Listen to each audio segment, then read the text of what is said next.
Dobro jutro še enkrat vsem. Na vrsti so vrhunske športne minute. Z nami so tisti športniki in primorci, ki so v iztekajočem se letu največ naredili za prepoznavnost posameznih športnih disciplin. Laskavim športnim rezultatom so nekateri sinoči dodali še prva mesta v posameznih kategorijah po presoji uredništev vseh primorskih medijev, ki že 31 let sooblikujejo izbor Naš športnik. Med moškimi sta izstopala Luka Božič in Sašo Taljat, ki sta nam priveslala svetovno slavo. Nedavno sta bila tu z nami v našem studiu, danes ju bomo pogrešali, sta pa zato z nami najboljša med ženskami. Tanja Žakelj in pa Andrej Pošak v imenu FC Luke Koper, ki je po lanskem naslovu leto žezlo prepustil nogometnemu društvu Gorica. Dobro jutro in dobrodošli. Dobro jutro. In čestitke še v imenu našega uredništva. Verjamemo, da ste se sinoči imeli lepo. Vi kar naprej osvajate lovorike, tudi na prireditvi Naš športnik. Lastijo si vas malce tudi v Ljubljani, kjer so vam namenili posebno pozornost. A ni to zanimivo? Ja, res je, hkrati tudi zelo lepo. Sem ponosna na to in vesela, da tovrstna priznanja dajo dodaten pečat mojemu delu tekom sezone. Včeraj so me nagradili kot najboljšo športnico Primorske, medtem ko strani občine Ljubljana pa sem tudi dobila nagrado, kajti klub, v katerem sodelujem, je registriran v Ljubljani. Primorski nogomet je lani kazal nekoliko drugačno sliko kot letos. Zelo uspešna sta bila tako Koper kot Gorica. Kaj se je pravzaprav spremenilo? Dobro, lani smo res dosegli izredne rezultate, drugo mesto, kvalifikacije za Evropsko ligo. Tudi v Evropski ligi smo šli prvi predkrog dalje, potem smo srečali težkega nasprotnika Nevči, nam ni uspelo, v zadnjih minutah smo dobili zadetek, kateri potem nam ni omogočil napredovanja. Letos po tej evropski tekmi nekako kriza, vendar še zmeraj smo v igri, pač ne v prvenstvu, ampak v pokalu. Se je leto za vas išlo tako, kot ste si želeli, in kaj si želite v novem? Ja, glede na to, da so me včeraj nagradili, je bilo dobro leto. Ubranila sem naslov evropske prvakinje. V skupnem seštevku svetovnega pokala sem končala na 3. mestu in tudi na svetovnem prvenstvu sem imela izredno dobro dirko, sicer končala na nehvaležnem 4. mestu.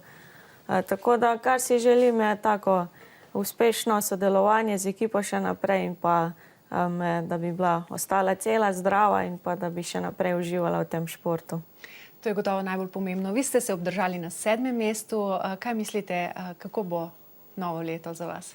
Jaz je to, kot sem prej omenil, v prvenstvu nam ne gre najboljše, vendar še zmeraj smo ostali med 4 ekipami v pokalu, kateri tudi pelje v evropsko tekmovanje, tako da tukaj iščemo svojo priložnost. Kaj pa vi? Že veste, kje boste prihodnje leto trenirali?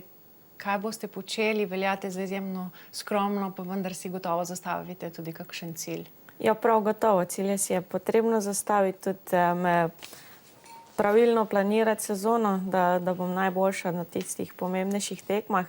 Zdaj nas je prijetno presenetila zima v tem prazničnem vzdušju, tako da se največkrat kar prilagodim razmeram, če je to mogoče, tako da se zdaj v tem času veselim malce teka na smučeh in ostalih zimskih aktivnosti, ko pa pride pomlad in čas za to, pa seveda presedlam na kolo. Obala je ne nazadnje vir številnih talentov. Mislite, da bo tako tudi v prihodnje? Ste optimistični, kujete tudi vi dobre načrte?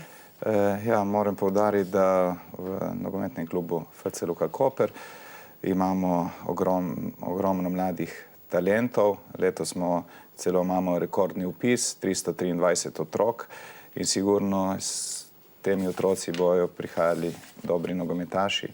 Se pravi, ni za skrbeti za prihodnost nogometa na Obali. Kaj pa naredite takrat, ko mogoče smo na kratko, rezultati niso taki, kot pričakujete? Je treba iti naprej verjetno z dvignjeno glavo, še toliko bolj? Ja, vsekakor, pač nemogoče je skoraj vedno dosegati tiste željene rezultate in športniki se moramo znati prilagoditi tudi na poraz in ga čim bolje prenesti. Vse to nas krepi in seveda z dvignjeno glavo naprej in z mislijo, da naslednjič pa bo uspelo. Se lahko torej kaj naučimo tudi iz porazov športnih? Ja, sigurno. Vsakega poraza se da nekaj naučiti, tako da se napake, ki se dogajajo, se ne ponavljajo več. Najlepša hvala za tole druženje, še enkrat čestitke vam in kolegom in vse dobro tudi v novem letu. Mi vas bomo gotovo še spremljali naprej. Hvala. Gledalke in gledalce pa vabimo tudi k ogledu celotne prireditve, ki bo na sporedu televizije Koper ta četrtek ob 22:30 in v nedeljo ob 18. Toliko torej v prvi uri. V nadaljevanju pa skupaj kuhamo, svetujemo vam, kaj postaviti na mizo, sploh če pričakujete goste v zadnjem hipu.